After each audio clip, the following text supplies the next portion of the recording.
First of all, I just want to say I fucking love the energy in this room.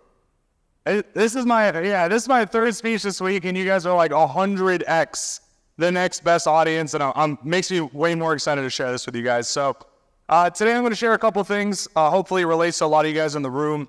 As you can tell from the name of my presentation, I am a marketer. How to earn millions of dollars with less than 1 hour work per week. And this is all facts. I'm not overstating this, and hopefully I can kind of show you. So there's two examples I'm going to show today. It's a little bit dense of a presentation, so I might move kind of quick.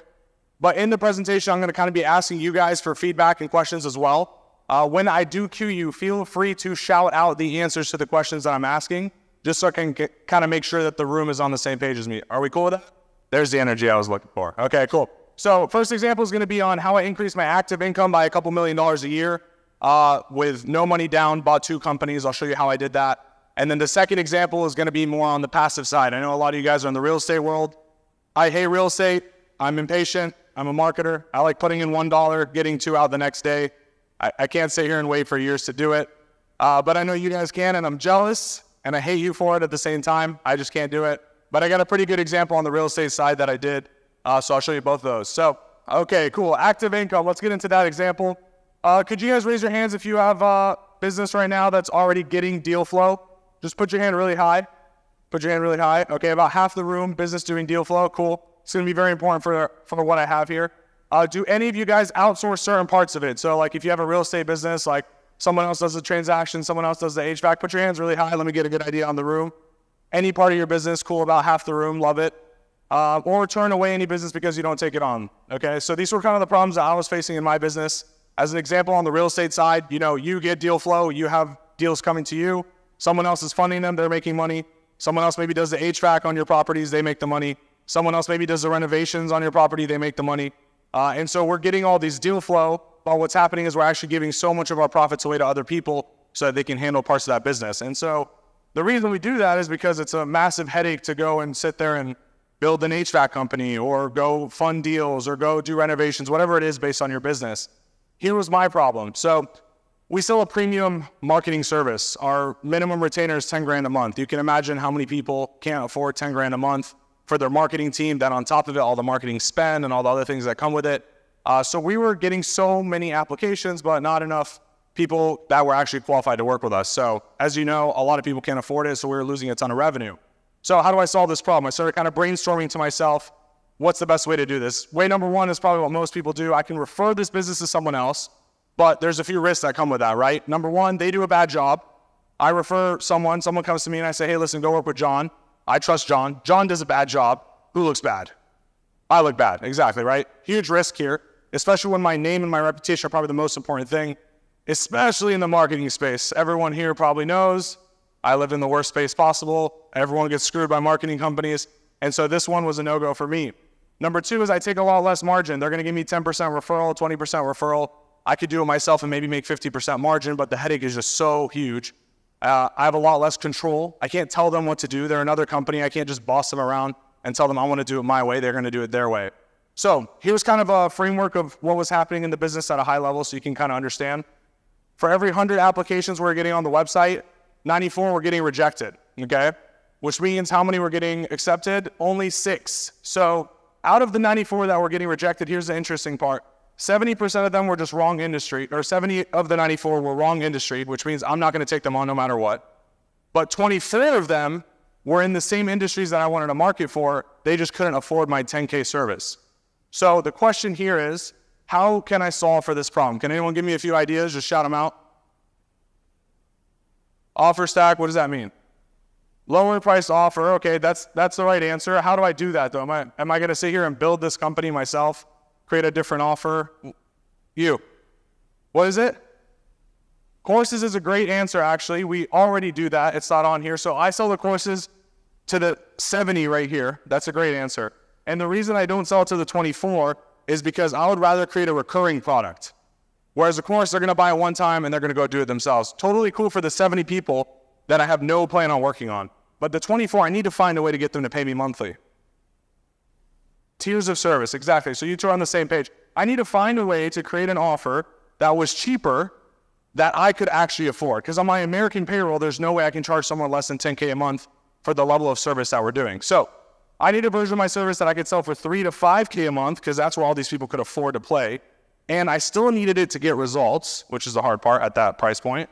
And I still needed it to financially make sense for me. So what I thought about is, why don't I just go buy another marketing company in this space, okay? But if I'm gonna go buy someone, I wanna make sure that I do it with no money whatsoever, which is kind of a difficult world. And especially this is kind of like your first transaction in this world. It's also like hard to even wrap your mind around that someone would give you their company for $0 in exchange. So that was kind of a big struggle I struggled with. So here's the thing, 3 things I needed: lower labor costs, lower fulfillment costs, high expertise. I'm not just gonna go burn my name and buy a really shitty company and then sell people a cheaper service just to make more money, because now my main company is gonna take the blame, right? And then now my reputation is hurt anyways, so kind of achieves nothing. And what's the biggest risk of buying a company? Can someone tell me? We were just talking about it earlier. Buying someone else's company, what's the biggest risk? What is it? Buying their problems, risk, but not the biggest risk. What's the biggest risk? What? Goes to zero? Sure, but there's one specific risk in the company if I buy it from someone else. Debt service, no. Okay, I'm gonna give you guys the answer. It's actually the founder. The founder is the biggest risk. Whoever's running the company is my biggest risk. If I buy that company, like we just heard on stage, if I buy that company from that person and he leaves or he loses motivation, that company goes to zero, just like you were saying. So the real risk is in the founder. So I started thinking to myself, especially in the marketing space, I don't want to just buy a company and buy headaches. Now I buy headaches. Now I have to go and like deal with this company, be the CEO. Now I'm the founder of the company and everyone's looking up to me. It's a difficult place to be in for the amount of money that I'm going to get in return. So we kind of went through this. So risk of money is number 1. Risk of culture is number 2. Risk of founder leaving would be number 3 for me. And so how do I do this without having these issues? And I started thinking outside the box a little bit. And I heard this quote one time, someone told me, and it stuck with me for like a decade. And I actually used the same quote to close this deal. And it is, I would rather have half a watermelon than an entire grape. And it kind of stuck in my head. And like for the last 10 years, that quote has just been like ingrained in my head. And anytime I think of any business scenario, I would always rather have half a honestly, I'd rather have a third of a watermelon than an entire grape. And so this was a statement I actually used to close every single acquisition that I've had. They're always on the fence. I drop that line. I say, think about it. They wake up the next day, I want half a watermelon. Same thing every time. So I would highly recommend you use that. So I want to acquire another company that's already doing it, but I want to do it without any money. I want to do it with deal flow. This is a very interesting take here. So if I started thinking to myself, like, I have all this business. There's so many marketing companies out there that their biggest problem isn't that they can't do a good job. It's that they can't get business. And so why don't I leverage the fact that I have deal flow and go to these companies who have great fulfillment, great team, great culture, great everything, and give them the deal flow. How much is that deal flow worth to them? Because now I can 5x the company, 10x the company over the next few years and put them in a position that they're not in themselves. So here are the economics of the business that I bought, and then I'll kind of show you the exact frameworks that I did to buy it. They were currently making only 20 grand a month top line, okay? This is nothing, but it's perfect for me because I don't have a revenue problem. I have deal flow. I can 5x this number overnight if I want to. I'm looking at the other things. I'm looking at how can I buy it and keep the founders on the team and keep them motivated. That's the key for me, especially in the marketing space. I want to buy something that can operate by itself within my system without my time. That's the key here, okay? So number 1, they're making about 20K a month. Each owner, there's 2 owners, they were keeping 4 grand a month each. Take home, that's what they were taking home every single month. They barely lost clients, which tells me they were doing a good job, which is what I'm looking for here when I'm buying this company. Their clients were only doing one service. So in my world, we have many things. We can do ads, we can do email marketing, we could do website development, we could shoot content for people. There's many different services. My agency does all of them. Their agency only does one. So I saw a quick opportunity to increase the revenue of the company without them kind of thinking about it by just saying, let me take your 10 clients you have and let me sell them on 3-4 other services that we're doing. And now all of a sudden the company's worth 3-4x day one just because I got the same people to do other things with me because I provide those. And then payroll was overseas. So this made sense for me.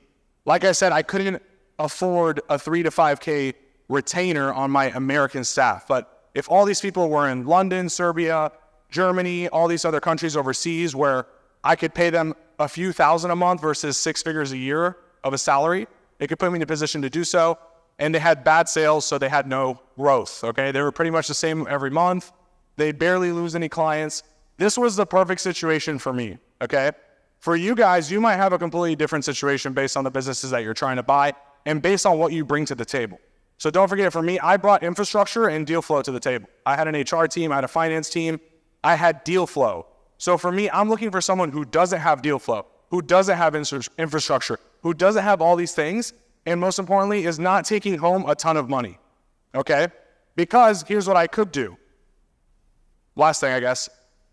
Based on the valuations we were just looking at, this business does about 100K a year in profit. 2x multiple is what it's worth. This is a 200K business as of now, me buying it, okay? I'll explain why this is important later on. So here's what I did. They were each at a 4K salary. I came in, I said, listen, I'll give you guys an 8K salary every month. I'm gonna double your take home day one if you let me take over your company with no cash down. So I started digging into their problems. I figured out all they care about is how much money am I taking home a month. They don't care how much percentage of a company they have. They don't care about all these other things. I think a lot of us, when we start these conversations to buy someone else's business, they think in their head, that's what they want. They think, I want to own 100% of my business. That's what everyone thinks. But reality, they just want to take home as much money possible with the least amount of work. That's actually the formula.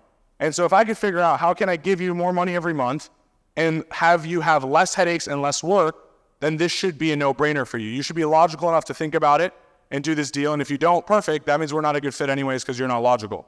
So I gave them an 8K a month salary and that doubled their take home, right? Then I told them I would manage all the marketing. I would manage all the admin, all the HR, all the finances. I'm going to take care of all of that for you guys as a business. But in return, I will keep 70% of your company from day one, and you guys will keep 30%. So they're going to split the 30% between both of them, 15% each. And I'm going to do this as an asset sale. This is very important. Someone in the back screamed that one of the biggest risks was like liability or debt or whatever it was, right? So how I did this was I basically created a new company. I'm in Georgia, created a Georgia company. This was a new company. Now they basically got 30% shares in that new company. I got 70% shares in that new company. And then that company signed a sale agreement, an asset sale agreement, and bought all their clients. They bought all their staff. They bought all the revenue assets. I don't know what liabilities they have, and I don't even want to find out. If they have loans, if they have problems, that's their problems. You know what I mean? And so this allows me to do the deal a lot faster. Instead of paying tens of thousands of dollars of attorneys to do due diligence, all these things, I'm only acquiring revenue generating activities.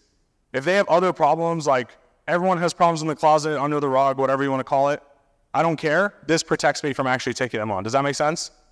Does that make sense? Cool. Okay. You guys have me worried. Okay, cool. So now here's the cool part. I can spend way more money on my brand, bad marketing, and all my sales in general, because now I have 24 out of my 100 leads that I was declining before that now I'm able to sell on services. So I can afford to spend so much more money on marketing. And remember, only 6 out of 100 people that applied can work with us. Now I can get way more 6 people because I can spend way more money on marketing. So out of every 100 that come in, I can get another 6 and another 6 and another 6 because I have a whole nother source that's bringing me revenue from the same amount of marketing spend. Does that make sense? Okay, cool. So here's kind of what it looks like on a rough chart. I did this twice in the same year. So I did this in 2022, once in March, once in May. So I did this in London, which was the first one. This is one kind of I was going over the numbers. We own 70%, they own 30%. And I did this again with a company out of Denver because I needed to build an Amazon department. I saw that Amazon was getting huge. And so what I did was same process. I found an owner who was taking right at 6 figures a year in income, wasn't enough for him, was doing everything, balancing a bunch of stuff. But he was amazing at Amazon, but he wasn't great at hiring and marketing and building a business. And I'm good at that. So I did the same exact deal with him. I gave him a 6-figure salary, brought him on board, 70-30. Now they both make way more money. So I'll kind of show you before and after here in a second. So before numbers, after numbers. Before, this is from the owner's side. Owners are taking home 4K each, stagnant growth, instability in their business. Business is valued at 200 grand, no big vision overall. After, the owners are taking 8K a month home in salary. We do about 100K a month in net profit right now, just for reference. This is about a year later, a year and a half. 1 hour a week of my time. I want to remind you guys, no effort here, right? I'm just sending the deal flow to this. They're following our company processes and SOPs because now they're a subsidiary company of ours. So they're taking home 8K salary plus 15K each in profit every month. So they went from 4K a month to 23 grand a month. They don't manage the marketing. They don't manage the finances. They don't manage the HR and the hiring. Someone else does all that for them. So they have less headaches. They have 6x the income. And the business is also now valued at $6 million. Here's why. The business is taking home $1.2 million of EBITDA, but it's a part of my bigger company that's maybe taking home, example, $15 million of EBITDA. And because it's a part of my bigger company, the multiple that they get is on the overall company because we're selling the assets together. Does that make sense? So while they're small and weak and they only get a 2x multiple because of that, now they're part of a big and secure business. And because of that, our multiple is much higher. So conservatively, we've got an offer for more than 5x already, but I'm going to be conservative and say 5x. Their business is now valued at $6 million. Even at 30%, what is that, $1.8 million in their pocket versus a business that they owned 100% of was only worth $200K a year ago. Does that make sense? Do you guys feel like you can do something similar in your businesses? I think I challenge you guys today to kind of find a hole in your business, somewhere where you're referring out a bunch of revenue to someone else, or somewhere where you're not able to collect revenue because you just don't do that thing as part of your process in the business, and go find someone in the same situation who's doing that business and bring them on as a partner. And you guys got to understand, these guys still hold the title of partner in our company. They're a partner. So they walk around with partner on their chest. They put partner in their title. And for a lot of people, that's like 80% of the game for them. They just want to be partner. They don't want to be employee. They want to be partner. And so a lot of that for them is up here. A lot of it is them breaking the mold of the full grape and starting to understand that it's okay to own half a watermelon as long as I still hold that partner status.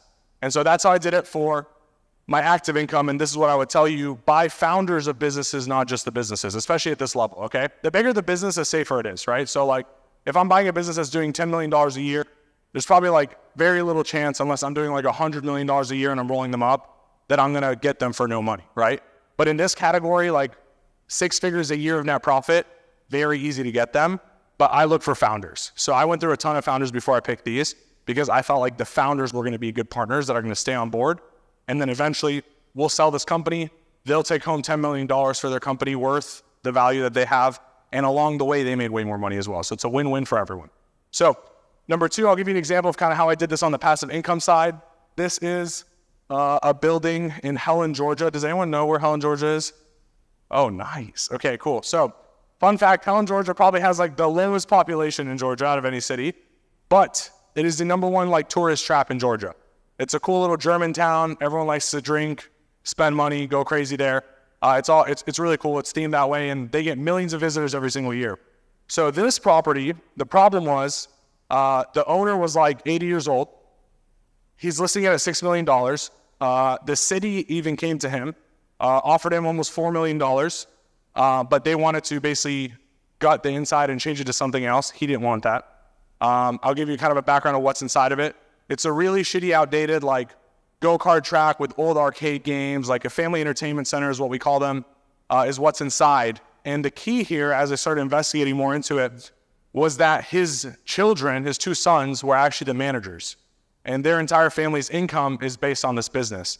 And so anyone that would want to come and buy it he didn't want to sell it to someone who he felt like would change that dynamic, who would either get rid of the business, kick his children out, whatever the case was. He wanted his children to have security. And his wife, unfortunately, has already passed away a while ago. He's single, he has a dog, and he just wants $1 million in the bank. That's really what he wants. After digging and digging and digging, he wants his 2 sons to be still making money, and he wants $1 million in the bank before he does.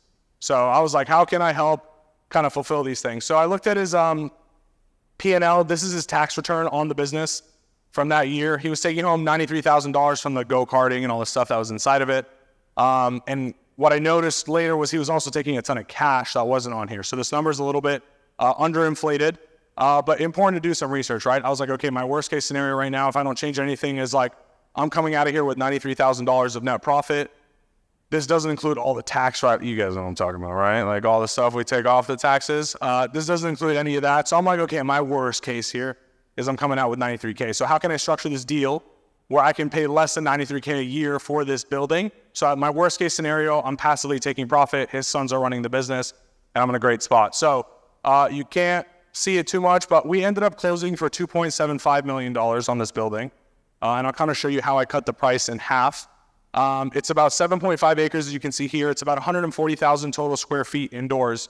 And like I said, Helen's a tourist trap, right? So I can get people to come in, and I know it's a busy city, and marketing is a little different. I'm a marketing guy, and so I'm used to like running stuff on a computer.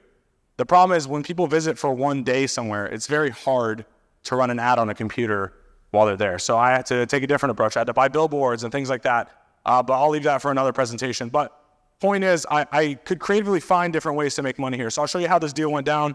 I gave him his $1 million cash. I gave him $1.3 million cash. I seller financed the 1.45 at 5% over 10 years. I'll show you what the payments kind of look like in a second. The 50 grand, so this is a key here. This was from a broker, okay? A broker who's a friend of mine who's brought me a lot of deals in the commercial space in the past. You know how brokers are. We were just talking about earlier. That's a broker deal. Get it off your plate. They want their money, whatever. Brokers negotiate differently. So right out the gate, I said, listen, bro, if this deal goes through, I'll give you your 50 grand. No problem. I'll give you 50K, no matter what I negotiate for. I could buy for $100,000. I'll give you your 50 grand for bringing me the deal. Thank you so much. All of a sudden, now the broker's on my side from the get-go. He's not like sitting here and trying to negotiate the highest number possible. Like, he's like, okay, cool. Let's make this deal work because no one else is going to buy this building and keep this stuff in here. So that's what that 50,000 is. So I actually bought it for 2.7. And I gave $50,000 to him, but I put it in the seller financing. So the owner actually paid it to him, and then I seller financed that 50K through the owner essentially, so I didn't really feel it up front.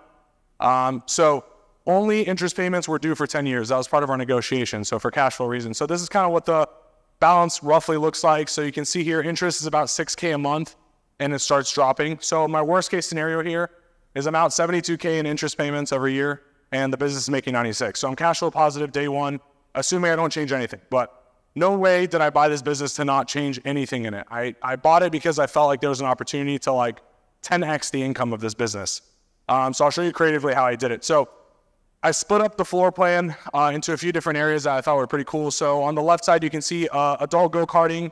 Then something that they weren't doing was basically servicing children. So they had like adult go-karting, but then there's so many kids that come to Helen that don't have anything to do. There's like no competitor in the entire space besides like putt-putt golf, which like is like the most boring thing on planet Earth. So I was like, let me build kids go-karting that's like safe for kids and like a kids driving track side by side and be able to service the kids. So the adults could come in, play, and the kids could play as well. And then the arcade area. And then you can see kind of like that giant blank space over there on the right side. I'll show you what I did with that, but that was basically just a huge warehouse. And I don't want to just sink a ton of money into this day one. So I'll show you how I actually made 6 figures a year from this warehouse in a second. And then on the right side, we have a skating rink, which was already there in existence, but they weren't marketing it well. There's a bounce zone, like trampoline park, et cetera, type thing. And then a haunted house has been out of business for like 3 years. But I did some digging, and this was actually ranked like the best haunted house in Georgia for a while. So I was like, if I really think about it from a marketing standpoint, I could actually just close everything, run this haunted house for 2 months a year, and make way more money than the cost of the building. So I was like, that's really my worst case scenario at this point. So I'll get into that in a second. Here's kind of a different way to look at the floor plan. Important here is the 2 parking zones right there, okay? I'll show you why in a second. This is kind of like quick website I just spun up. I made a landing page, took a bunch of photos. All of a sudden now it's like a sick business. You look at this as a parent, you're like, my kid's got to go here if we're going to Helen because there's nothing else to do. And this looks super awesome, right?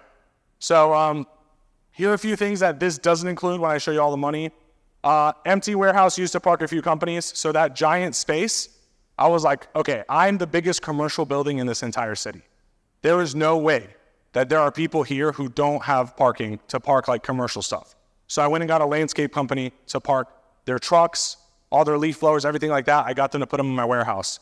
I went and got the town train that was going around parking outside. I told them, I have indoor parking for you. Come park at my parking, and you just pay me monthly rent for my parking in my warehouse that I have. So I turned this dead space that wasn't doing anything into something that could make me money without me having to go sink more money into it. That was the key here. Like, I could go and buy a bunch more arcade games and make another cool arcade spot or do all this stuff. But like, how could I creatively just turn this into money without having to do it? So Town Train pays me $1,500 a month. Landscape company pays me $3,000 a month. And I'm now working, because I have a bunch of parking in the back, I'm now working with a trucking company to potentially pay us $8,000 a month to park their trucks in the back as well. So without even doing anything inside the building, just taking the dead space in the back and basically negotiating with people, I was able to get people to come, and this will cover all my payments. This, nothing else. You know what I mean? So thank you.